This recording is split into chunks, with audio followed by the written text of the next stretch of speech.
నమస్తే అండి, నా పేరు బాలస్వామి. నేను ఏపీసాడియా కమ్యూనికేషన్ టీం అండి. ఇప్పుడు మనము అసెంబ్లీ సైడ్లో అయితే ఉన్నాము. ఈ వర్క్ ఎంతవరకు జరిగింది, ఏం జరుగుతుందని తెలుసుకునే భాగంగా చూసుకుంటే, ఇది మొత్తం 104 ఎకరాల విస్తీర్ణంలో అయితే అసెంబ్లీ అనేది కన్స్ట్రక్షన్ చేయబడుతుంది.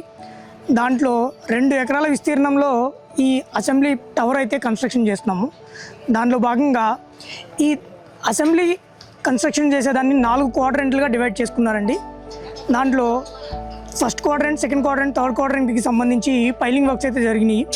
సో ఫస్ట్ క్వాడ్రంట్కి సంబంధించి పైలింగ్ వర్క్స్ అయితే కంప్లీట్ అయిపోయి, రాఫ్ట్ ఫౌండేషన్ కంప్లీట్ అయిపోయి, ఇప్పుడు మనం చూస్తున్నాము, మనం నించొని ఉన్న ప్లేస్ ఆ ఫస్ట్ క్వాడ్రంట్లోకి సంబంధించి రాడ్ వర్కింగ్ అయితే జరుగుతుంది.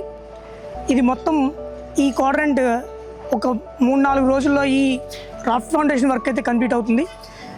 సెకండ్ పార్ట్కి సంబంధించి పైలింగ్ వర్క్స్ అయితే కంప్లీట్ అయిపోయినాయి. పైలింగ్ క్యాప్స్ అయితే చేస్తున్నారు. అండ్ థర్డ్ క్వాడ్రంట్లో పైలింగ్స్ జరుగుతున్నాయి, అండ్ ఫోర్త్ క్వాడ్రంట్లో కూడా పైలింగ్స్ జరుగుతున్నాయి అండి. సో ఇక్కడ మనం చూడొచ్చు వర్క్ ఎలా జరుగుతుంది ఏంటి అనేది. దీనికి సంబంధించి మొత్తము 2495 పైల్స్ అయితే చేయాల్సి ఉంది. ఈరోజు వరకు 1035 పైల్స్ అయితే కంప్లీట్ చేసి ఉన్నారండి. రిమైనింగ్ పైల్స్ అనేవి చేస్తూ ఉన్నారు.